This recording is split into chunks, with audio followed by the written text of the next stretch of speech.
ہم لوگ سے پوچھتے ہیں قرآن شریف کیوں نازل کیا گیا؟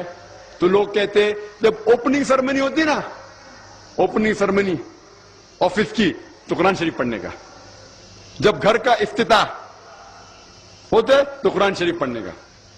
جب کوئی مر گیا تو قرآن خوانی کرتے. تو قرآن شریف نازل کیا گیا تھا قرآن خوانی کے لیے. اور لوگ کرتے ختم قرآن. ختم قرآن 1 2 3 ختم قرآن کے رمضان میں 3 بار 4 بار 10 بار. الحمدللہ آپ کو ثواب ملے گا، انشاءاللہ ملے گا. لیکن اگر آپ رمضان میں 2 بار ختم قرآن کرتے ہیں، میری یہ رائے رہے گی کہ 1 بار عربی میں پڑھو اور 1 بار ترجمہ پڑھو، وہ بہتر ہے. کم از کم سمجھ میں تو آئیں گا آپ کو. اور اگر آپ چاہتے ہیں کہ اوپننگ سرمنی میں قرآن خوانی ہو یا افتتاح ہو گھر کا تو قرآن خوانی ہو، کوئی مر جاتا قرآن خوانی. میں کوئی قرآن کی آیت میں صحیح حدیث میں نہیں جانتا ہوں کہ محمد صلی اللہ علیہ وسلم یا صحابہ کوئی مر جاتا تو قرآن پڑھتے تھے یا کوئی افتتاح کے لیے قرآن پڑھتے تھے. اگر آپ کو قرآن پڑھنے کا ہی ہے تو میں یہ کہتا ہوں کہ آپ قرآن اگر پڑھتے ہیں 100 مائل کی سپیڈ کے اوپر، 30 لوگ کو بلاتے اور 1 گھنٹے میں ختم کرتے، تو میں کہتا ہوں کہ 2 گھنٹے کے لیے بلاؤ، عربی بھی پڑھو ترجمہ بھی پڑھو. نہیں تو 30 کے بدلے 60 لوگ کو بلاؤ.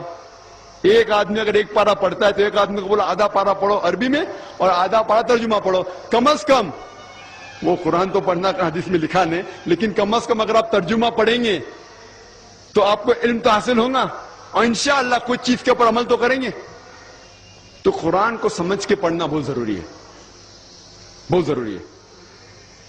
اور ایک مثال میں پیش کرتا ہوں کہ اگر آپ فرانس جاتے ہیں ایک ڈگری حاصل کرنے کے لیے، BSc کی ڈگری، آپ فرینچ نہیں جانتے، آپ کلاس اٹینڈ کرتے ہیں. کلاس اٹینڈ کرتے ٹیچر استاد آپ کو پی دیتا ہے، پریزنٹ. بولتا حاضر ہے، حاضر ہے تو پی لکھتا ہے، present, P four present, English میں پریزنٹ. آپ پورا سال پریزنٹ رہتے، پی ملتا ہے آپ کو، آپ خوش ہے. جب ایگزامینیشن آتا ہے تو کوشچن پیپر، سوال کا جو پیپر ہوتا ہے وہ آپ کو فرینچ میں ملتا ہے. آپ کو فرینچ نہیں آتی، آپ کچھ سمجھ نہیں سکتے، لیکن ایگزامینیشن میں بھی آپ کو پریزنٹ ملتا ہے، پی. کیا آپ جواب دے سکیں گے پیپر کا؟ آپ کچھ سوال ہی نہیں سمجھے تو جواب کیا دیں گے؟